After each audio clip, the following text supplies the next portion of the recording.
الحمد لله رب العالمين والصلاة والسلام على سيد الأنبياء والمرسلين أما بعد فأعوذ بالله من الشيطان الرجيم بسم الله الرحمن الرحيم والصلاة والسلام عليك يا رسول الله وعلى آلك وأصحابك يا حبيب الله والصلاة والسلام عليك يا نبي الله وعلى آلك وأصحابك يا نور اللہ۔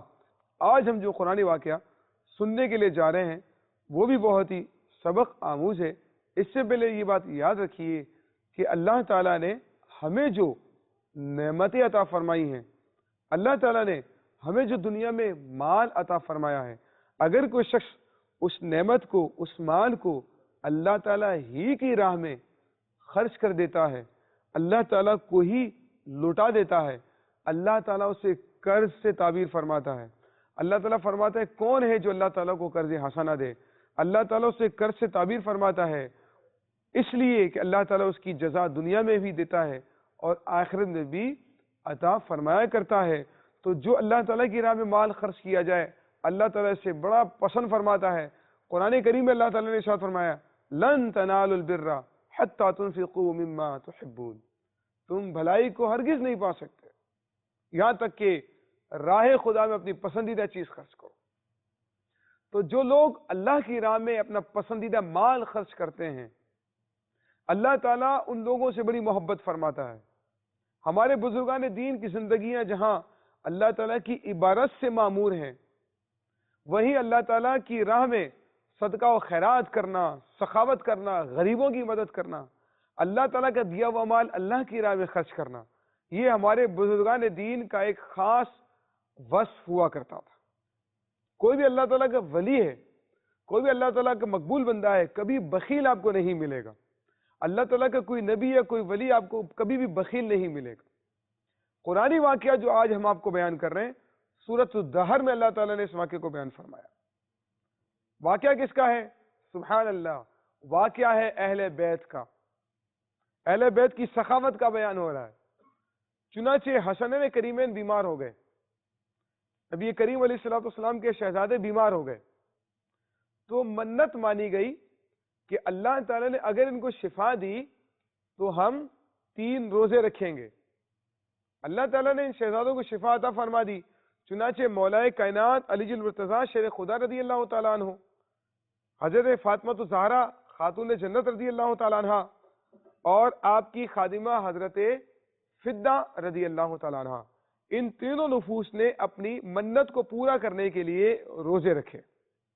مولا کائنات حضرت علی المرتضیٰ کرم اللہ تعالی وجہ الکریم، آپ 3 سا جو کہیں سے لے کر آئے اور تینوں دن ایک ایک سا کی روٹیاں پکائی گئیں۔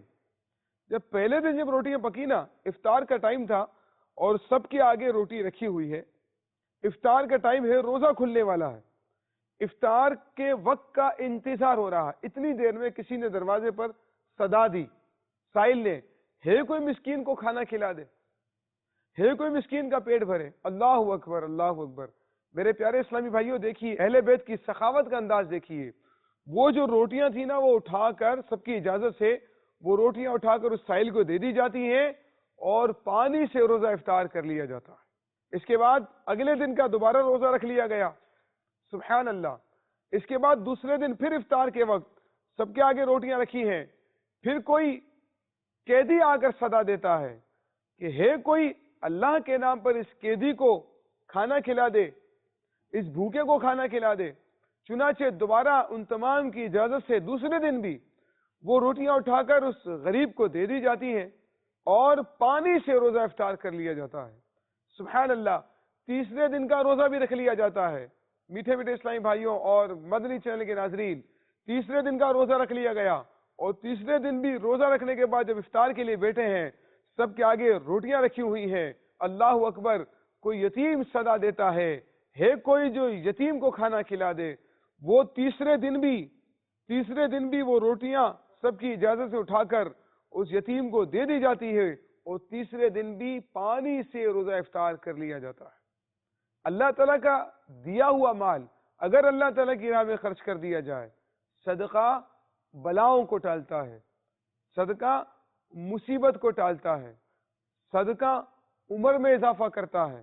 اور کیا ہی اچھی بات ہو کہ صدقہ انسان کرے تو صدقہ جاریہ کرے، مسجد میں اپنی رقم کو استعمال کرے، مدرسے میں اپنی رقم کو استعمال کرے، مسجد میں، مدرسے میں طالب علم کے لیے، کتابوں کے لیے آپ اپنی رقم کو استعمال کریں کہ وہ جب تک استعمال ہوتی رہے گی وہ چیزیں، جب تک وہ نیکی کا کام ہوتا رہے گا آپ کو اس کا ثواب بھی ملتا رہے گا۔ دیکھیے اللہ تعالیٰ نے ان کی سخاوت کو کتنا پسند فرمایا، اللہ تعالیٰ نے قرآن کریم کے اندر ان کے اس واقعے کو بیان فرمایا۔ تو ہمیں بھی الحمدللہ اس سے یہ سیکھنے کو ملتا ہے۔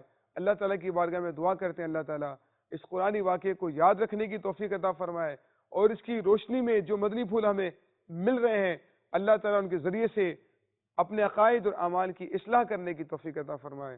آمین بجاہ نبی الامین صلی اللہ تعالی علیہ وآلہ وسلم۔ صلو علی الحبیب صلی اللہ تعالی علی محمد صلی اللہ علیہ وسلم۔ صلاۃ و سلام علیک یا سیدی یا رسول اللہ۔